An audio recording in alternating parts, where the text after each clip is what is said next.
Welcome back to Strange Mind 6. I'm your host, Ruby, and today we are going to be getting back into Beware the Claws That Catch Alice by Christina Henry.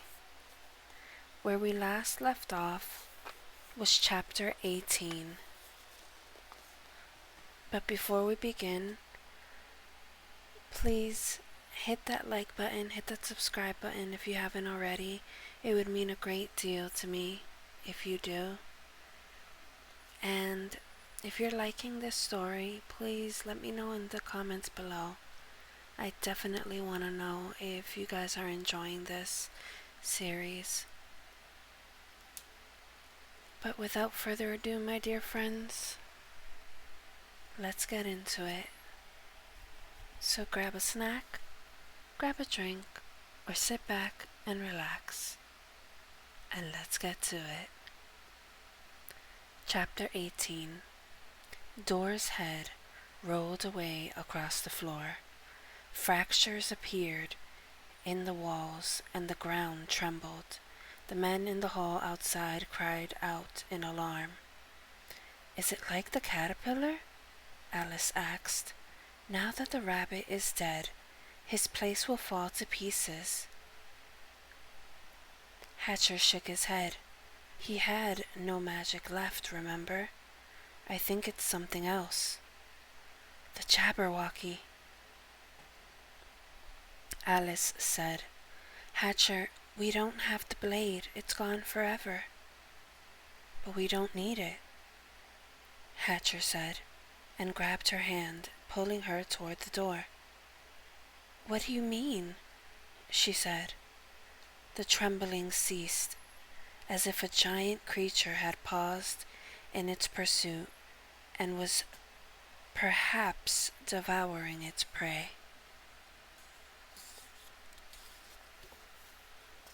"The magic we need is in you. The rabbit said so," Hatcher said. "The rabbit said a lot of things," Alice said. "He didn't tell you how to find Jenny, though." This Alice regretted most, almost as much as the fatal accident of throwing away the magic blade. The rabbit was the only person who knew Jenny's fate, and now he was gone. "He told us enough," Hatcher said. "She's gone to the east, and her beauty is legendary, and she is called Sahar. It is enough to go on." The east, the mysterious land of deserts and genies and magic lamps and rugs that flew through the air. It seemed like a dream that they would never fulfill because the shadow of the Jabberwock stood in their path as it always had. "And how will we get there?" Alice asked. She did not say that Jenny was no longer a child, and that even if they found her, she might not wish to see him again. "You have no faith, Alice," Hatcher said. "You never have." This was true. Hatcher always believed they would escape the hospital. He prepared for that day. Alice never thought about what was around the bend, only what was before her. Perhaps that was how Dora had led her so easily to the rabbit in the first place. "You say you know you're a magician, but you've never really believed it," Hatcher said. "I told you, and Bess told you, and Nell told you. The caterpillar said it was true, and the walrus said he was going to eat your flesh 10 years ago to take your power. But you did not believe still, not entirely. You knew Cheshire's story of the good magician and his lost friend. You set the roses afire and frightened the Jabberwocky away. The only reason you met me in the first place through that mouse hole was because Dor knew you were a magician when you were a child and sold you to the rabbit. You must have shown something even then, though you don't recall it. Don't you think my parents would have noticed if I were a magician? Alice cried. Don't you think I would have? Her mother's eyes, wide and frightened, twisted Alice's wrist. She was 5 or 6, playing in the garden on the first warm spring day, and she wanted some butterflies, but it was too early for butterflies. She danced in a circle thinking of pretty butterflies, pink and yellow and blue, green and purple. She wished all the little buds of spring on the trees were butterflies, and suddenly there were butterflies everywhere. The wings brushed her ears and eyes and her eyelashes, and she laughed and laughed and laughed until her mother came out of the house and grabbed her. What did you do, Alice? Nothing. She hadn't. She was dancing, and then there were butterflies. What did you do? She'd never heard her mother like this before, desperate and afraid. I only wished, Alice said. I wished for butterflies, and then there were. My wish came true. Alice, her mother said, and she turned her face from the butterflies as though the sight made her ill. You must be careful when you wish. You never know who might be watching. Because a wish is a secret, Alice said. It won't come true if you say it out loud.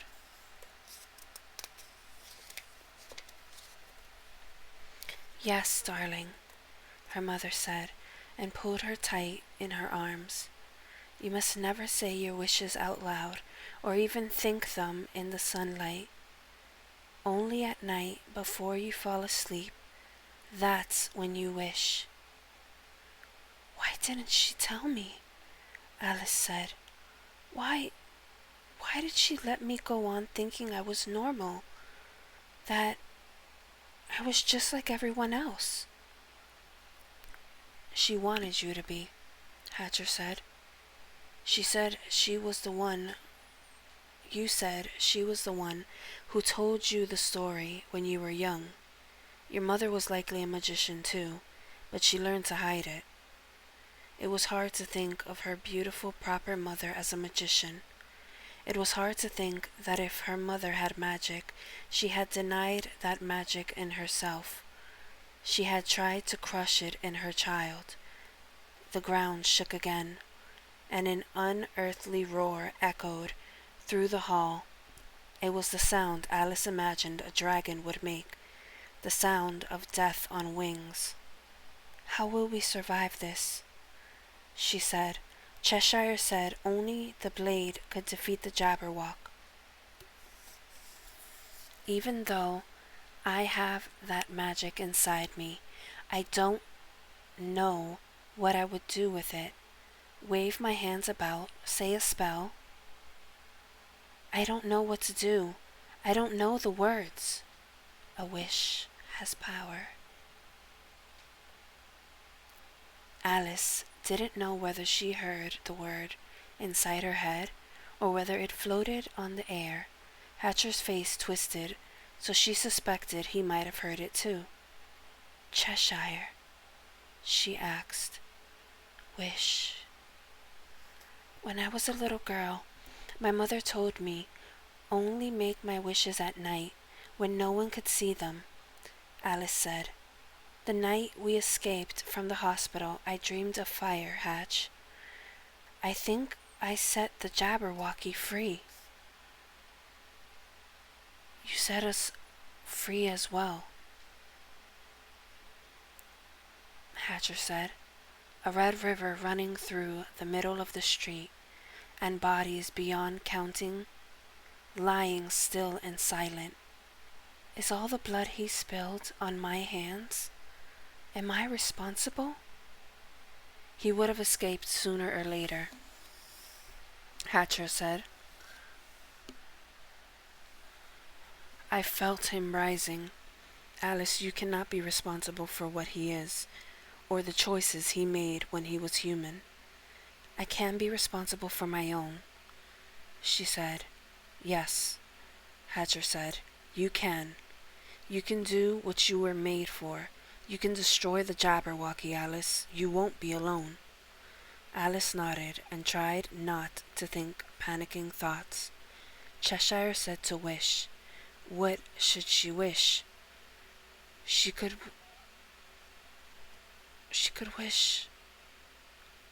wish to turn the Jabberwock into a butterfly, like she did those first tightly curled buds of spring. If she wished the Jabberwocky would disappear into a puff of smoke, what would that happen? She thought. She didn't think so. The Jabberwocky was a magician. Even if part of his magic was missing, he might just snatch them up and devour them before Alice had a chance to do anything. They opened the door to see rows of loyal soldiers still in place, and Alice sighed. She'd forgotten about them. There was only the Jabberwocky for her now, and they had no time for this nonsense. Hatcher raised his axe, ready to slice his way through all of the rabbit's pawns, but Alice shook her head. She wanted to try something first. I wish you would all go to sleep, she said. Each man slumped in his place, eyes closed, and soon they were all dozing.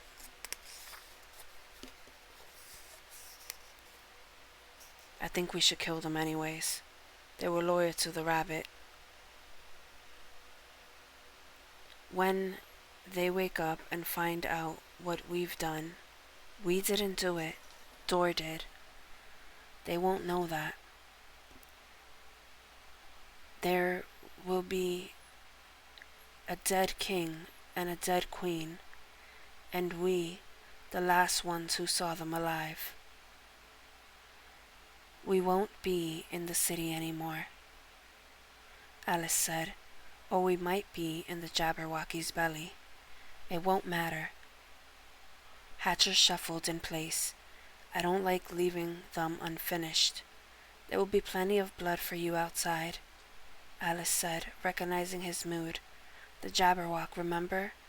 Can't I just... Hatcher began. No.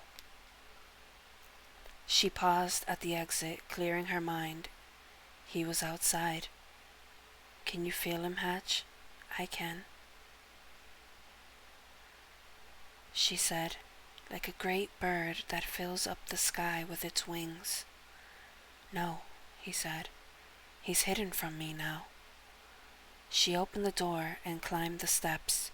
A man stood in the middle of the street, an average-sized man wearing a black suit and a black cape and very shiny black shoes. Alice turned to Hatcher then and put her hands on his cheek and let him see the love in her eyes. You're not alone, Alice, he repeated. Sleep until it's over, she said. Sleep, little butterfly.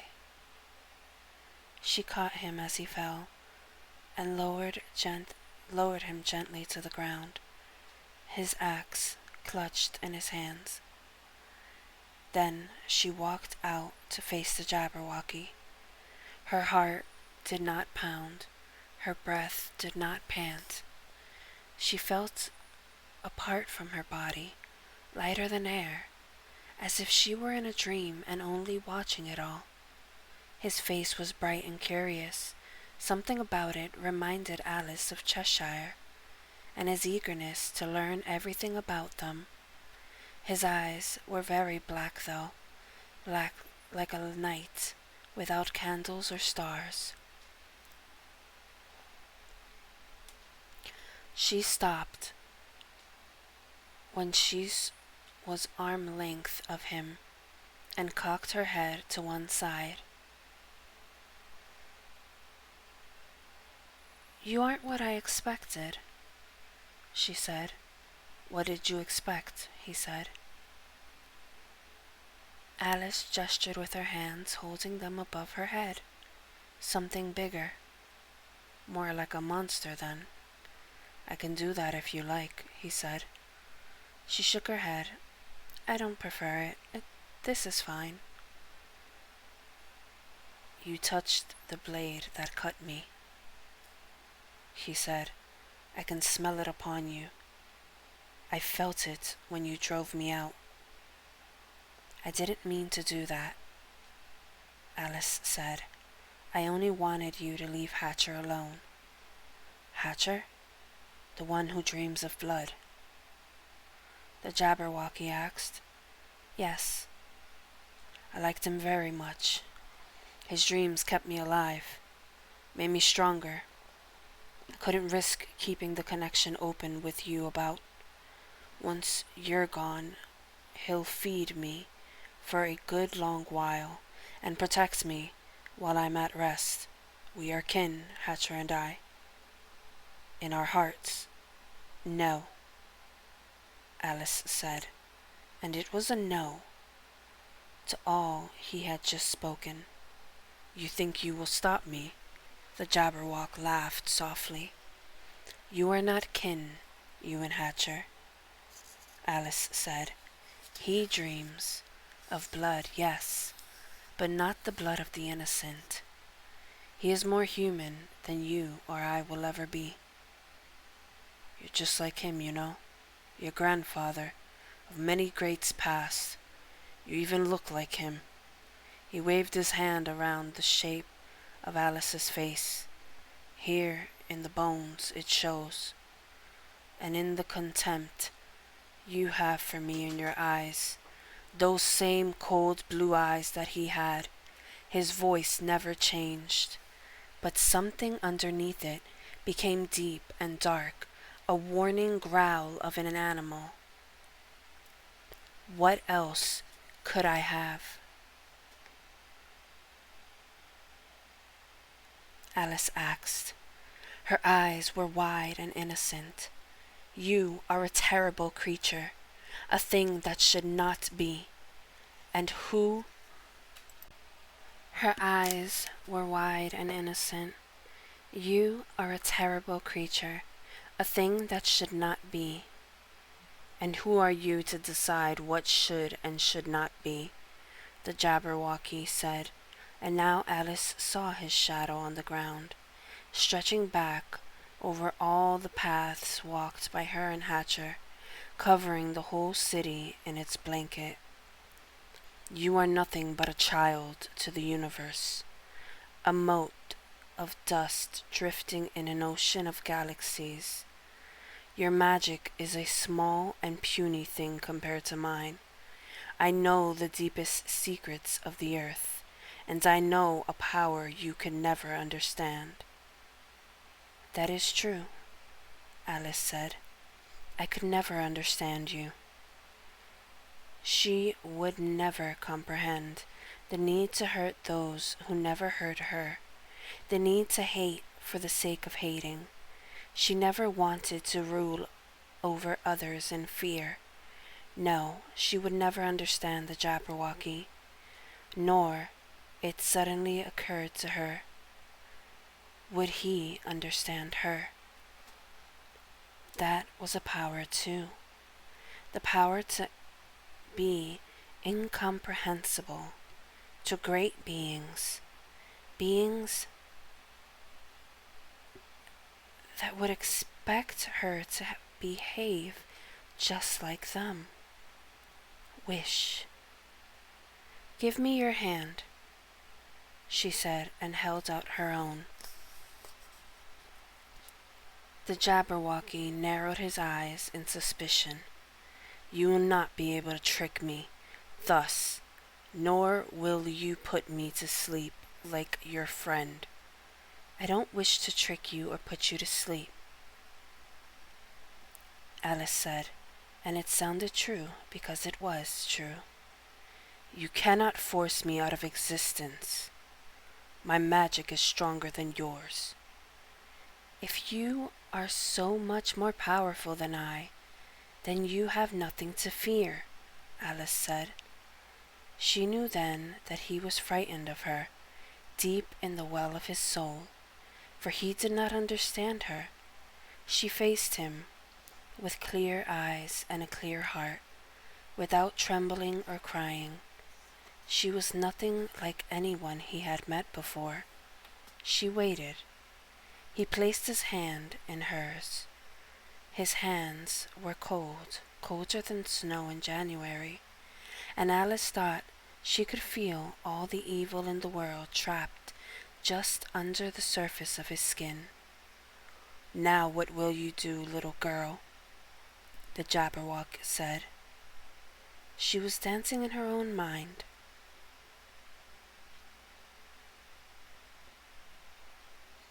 Dancing through the garden on the first warm day of spring, wings brushing against her ears and landing in her hair, fluttering beauties just out of the reach. The rose pendant on her chest glowed, and the Jabberwocky squinted against its light. "I wish you were a little purple butterfly in a jar," Alice said, her voice high and clear. "A very little jar without holes." The Jabberwocky's eyes widened, and for one moment his hand squeezed convulsively on hers. She felt a tug deep in her chest, as though the bit of him that had accidentally been trapped inside her was trying to get out. Then there was a scream. A scream not from the Jabberwocky's mouth, but his shadow. A primal roar of pain and fury and disbelief that such a simple child could have defeated him. The wind blew Alice's hair and streamed dust in her eyes. It whipped into a vast dark cloud that started in the sky and ended a few inches from her feet. Then the cloud was gone, and the shadow was gone, and all was silent. A little green jar, just the size to fit in her pocket, rested near the toe of her boot. The top was sealed shut. Inside it was a purple butterfly the size of her thumb. Beat its wings angrily against the glass. Alice picked up the jar and held it at eye level. The Jabberwocky fluttered faster, throwing his body in her direction. She imagined his angry little eyes cursing her, though he was so small she could not see them. I'm going to put this jar in my pocket now," Alice said, and the Jabberwocky stilled. "I'm going to put you in my pocket, and I'm going to forget you. I will be a very long time. It will be a very long time before I recall that you were there. When I next take this from my pocket, your wings will no longer beat, and when I pass by a river or a lake, one with very deep water, I will throw this out into the middle and watch it sink, and never think of you again. One day I will have a daughter of my own, and I will not tell her the story of the good magician who trapped the Jabberwocky. I will tell her not, so that the world forgets your name, forgets you ever existed. It will be as if you were never here in the first place." At this, the butterfly frantically resumed its activities. Alice closed her hand around the jar, pushed it deep inside the pocket of her pants. It felt heavier than a jar that size ought to, like it concealed something larger than a fluttering insect. Alice sighed. Somehow things had not quite turned out as she expected. In her mind, she would not find the blade that defeated the Jabberwock and use it to vanquish him like that girl in the story who led all the soldiers. She thought Hatcher would be at her side, her white knight, defending her from the Jabberwocky's army. Life is not much like stories, Alice thought. Still, her life had a giant talking rabbit in it, and she didn't think that was very common. She had lived, Hatcher had lived, and all of their enemies were vanquished, and she was a magician. Applause broke out behind her. Obscene in silence, Alice knew who it was before she turned to face him. Hatcher had woken and was rubbing his eyes and frowning at the little man who stood a few feet from him. Alice could read the thoughts that ran across his face and saw when he decided that chopping off Cheshire's head wasn't worth the trouble. "Cheshire," Alice said, "I suppose I ought to thank you." "No need for thanks, no need," Cheshire said. "I said I ought to thank you. I didn't say I would." Cheshire was not moved in the least by her rudeness. "That was just magnificent, my dear, magnificent, and not at all what he expected, was it? Such an interesting solution." There was that word again. Interesting. Alice hated being interesting.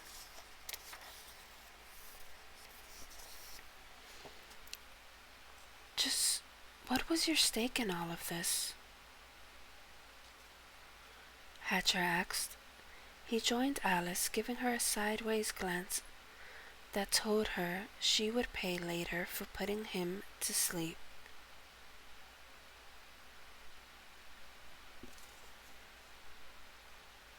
Cheshire patted his hands together softly.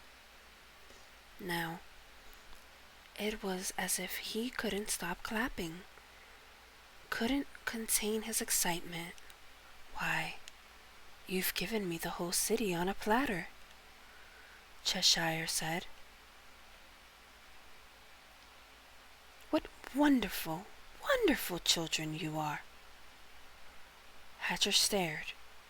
"You mean all the territories? You're taking them now?" Yes, yes," he said, and his eyes gleamed. The caterpillar and the walrus and the rabbit all fell down like lovely little dominoes before the flick of her hand. "Mr. Carpenter is nothing, nothing but a human, and he'll be gone soon too. Theodore is seeing to that. Oh, speaking of Theodore, he was not very happy with you about Theobald, Hatcher, but I convinced him it was all for the best. Yes, all for the best." "Why did you send us to the maze?" "Oh, just a little test. If you could survive the creature, then I was certain you'd be able to handle the task ahead," Cheshire said. "What about the mermaid?" "Back swimming in her lake, as she ought to be," Cheshire said. "Her magic does not work on me, you know. It's how I was able to take her out and deliver her to the caterpillar in the first place. She should have remembered that. Alice wanted to be angry with Cheshire, but she was too tired. He'd always been interested in something besides their success. She'd known that, and he had helped, in his own strange way. Hatcher said Cheshire didn't deal in girls, so hopefully all those girls taken would be set free to better lives. Still, enough was enough, and Cheshire was hardly a hero. If Alice and Hatcher died, it would have made little difference to him. He would have found some way to benefit. I wish you would stop watching us from afar, Alice said, putting the emphasis on the first two words. She heard a little pop noise. Then, like something had broken in the space between them, Cheshire frowned. That was not very fun of you at all, Alice. I've so enjoyed your adventures. Yes, but they are my adventures, Alice said, and I think we all will get along just fine without your assistance from now on. But so many exciting things to come. The quest for Hatcher's daughter,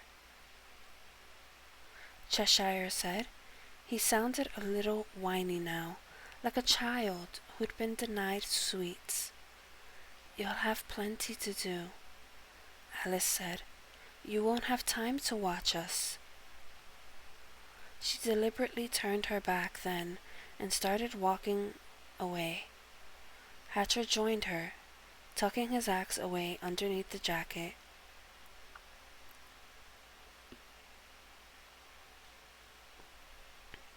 Hatcher joined her, tucking his axe away underneath his jacket. Cheshire laughed softly behind them. Alice couldn't help herself. She looked over her shoulder and saw him fading away bit by bit until all that remained was his wide, white smile. And then that was gone too. Hatcher didn't speak for a long while. Alice waited for him, feeling she shouldn't try to explain her actions unless forced to do so. I suppose you thought I would distract you, Hatcher finally said. No, she answered. I was afraid the Jabberwocky would take you. He considered this and then took her hand in his, squeezing it tight. That I can understand. She told him then of what happened while he slept. He asked to see the jar with the Jabberwocky inside. Alice shook her head. I said I wouldn't take it out until I'd forgotten about it, and then he would be dead. So I think it's like a promise, or a wish, or a magic spell. He has to stay there until I forget and remember again. The city slowly woke up. As they walked, people emerging from their homes and blinking. When they passed the square and crossed to the path where the Jabberwocky had wreaked death, they saw survivors loading bodies in carts. There will be a terrible burning, Alice said. It will draw the attention of the ministers. They will have to help people here. They don't have to do anything, Alice, if they don't wish to, Hatcher said. I wish it, Alice said. I wish the ministers would help clean up the old city, give money and food and shelter to those that have lost theirs.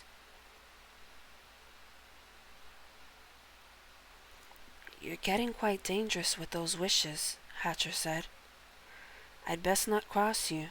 or you'll wish me right out of existence.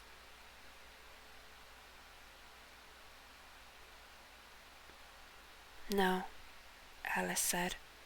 I only have one wish, but it's a secret wish, and I cannot speak it out loud. Alice thought, I wish that you will love me forever, forever and always, until the end of time. It was not a thing to say out loud, for a wish like that shouldn't be forced on the other. Alice was grown up enough to know that, if he loved her, she wanted it to be because he wished it too. He smiled then.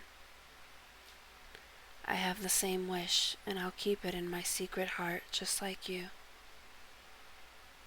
They reached the place where the tunnel led out of the city and slipped into the shack. Once inside, Alice hesitated. Should we lock the door? Block it somehow? Keep others from leaving the city?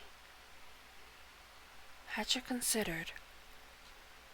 It's Cheshire's territory now, so it's his problem. He's sure to plug the hole soon. We should get away while we still can, and good luck to anyone else who stumbles onto the tunnels. Yes, Alice thought. Let as many escape as they can, if they can find this place. She could smell the promise of green grass and sunshine, and butterflies dancing in the wind as they entered the cave. The footsteps of the girls who'd passed before them were in the dirt, and the giant paw prints of Pipkin. Alice thought she heard their laughter far ahead. She smiled at Hatcher and started to run, her laughter chasing theirs. Alice! He called, and she heard him laugh too, and pounding on his feet nearly upon her. What are you doing? She couldn't stop laughing. The happiness she had never hoped for overflowing her heart. Following the White Rabbit, of course. The end.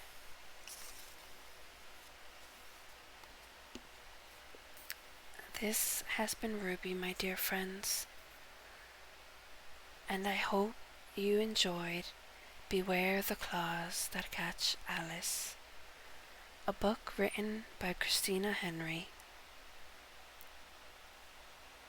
And as always, my dear friends, if you have any suggestions of books, comment them down below, and as soon as I can, I will get them and read them for you guys.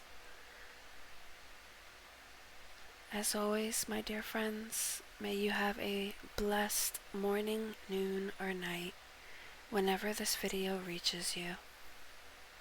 This has been Ruby, signing off.